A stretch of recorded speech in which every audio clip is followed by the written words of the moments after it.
Toute cette semaine, c'est Vincent, le chef du Bois Chenu à Don Rémy-la-Pucelle, qui cuisine pour nous. On va réaliser la 3e recette de cette semaine, donc avec du saumon et du chorizo. Et la crème d'asperges. Ok. Voilà.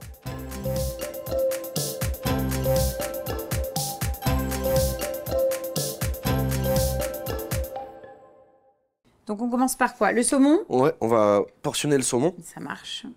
Donc c'est l'élément principal, donc on va faire un beau morceau de saumon. D'accord. Il n'y a pas de garniture à part le chorizo et la crème. Donc on est sur une belle entrée où finalement la star de la recette, c'est le saumon. Exactement. Donc là, tu portionnes, tu retires la peau. On assaisonne. D'accord, donc tu l'assaisonnes. Sel, un peu de piment d'Espelette.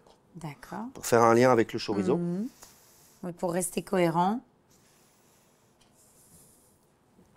Ensuite, on récupère du film alimentaire. Tu vas le filmer pourquoi? Pour le protéger de la cuisson et lui donner une belle petite forme. Est-ce que tu vas faire une cuisson nacrée? Non, on va le cuire en vapeur. D'accord, en vapeur. Et à cœur, tu veux qu'il soit bien rosé, j'imagine, même pas cuit. Ouais, c'est un mi-cuit. Hein, donc on le cuit à 65 degrés, donc c'est assez précis. Sinon, on peut le faire. On peut le faire légèrement au four, dans un four à 100 degrés en sec. Ça marche aussi. Oui. Mais en tout cas, l'objectif, peu importe par quel moyen on le cuit, c'est qu'il soit mi-cuit. Donc encore cru à l'intérieur. Très peu cuit, oui. Donc toi, là, tu le mets dans ton film pour la cuisson vapeur et puis simplement pour qu'il ait effectivement aussi une belle forme. Voilà, parce que... comme une ballotine finalement. Et ça, c'est bon. Donc là, nous, on le passe en cuisson. Donc 65 degrés four vapeur pendant 8 minutes. D'accord. Et donc ensuite, on va s'occuper de notre crémeux d'asperges, c'est ça? Donc les fameuses parures qu'on a récupérées de la recette précédente. Donc les queues d'asperges et les peaux. Et les peaux. Ok. Donc un petit peu de beurre. Donc là, tu récupères du chorizo. Donc en fait, le goût du chorizo, on va l'avoir aussi. On va l'avoir dans la avec sauce, la sauce asperge, quoi. Donc que tu coupes grossièrement. C'est un chorizo qui est comment là? Un chorizo espagnol qui est piquant. D'accord, assez piquant. Oui. C'est volontaire d'avoir quelque chose d'un peu corsé, quoi. C'est bon, je peux mettre? Je mets tout, hein? Ouais. Hop. Donc là, on le fait suer pendant une petite minute. Histoire de bien récupérer le goût autant du chorizo que de l'asperge. Donc là, on crème. Tu me dis stop. Ouais, c'est bon. L'idée, finalement, Vincent, tu me dis, c'est que notre crème, elle prenne le goût et du chorizo et de l'asperge, quoi. C'est le principe.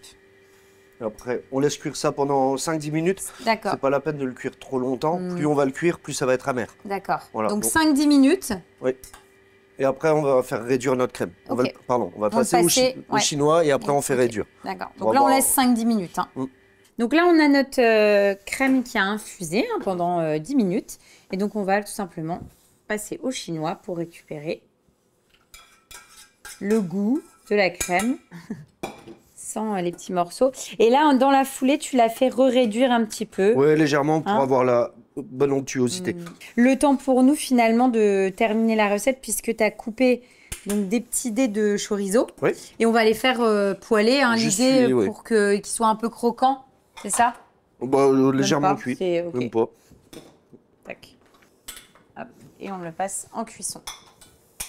Tiens. Et là, on laisse. Et puis après, on n'a plus qu'à dresser. Dresser, après, c'est fini. Donc là, on met notre saumon au cœur de l'assiette. Ensuite, on ajoute le chorizo légèrement sué. Nos petits dés de chorizo. Ça sent trop bon. Ensuite, notre... Donc la crème qui a bien réduit. Bien réduit. Tout à fait. Belle texture. Ouais. Et là, super.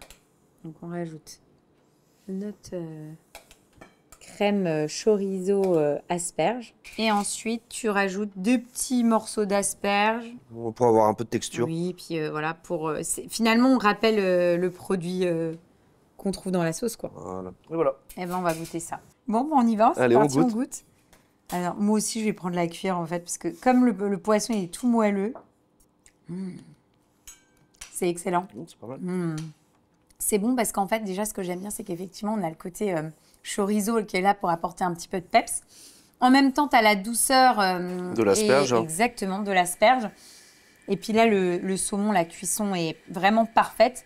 Et d'ailleurs, le goût et l'association saumon-chorizo, ça fonctionne super bien. Ça marche bien. Oh, c'est top. Belle recette encore. On fait quoi ensuite? Après, on va faire une selle d'agneau. Donc ça annonce Pâques. Ouais, une selle d'agneau en 2 cuissons avec une polenta aux olives.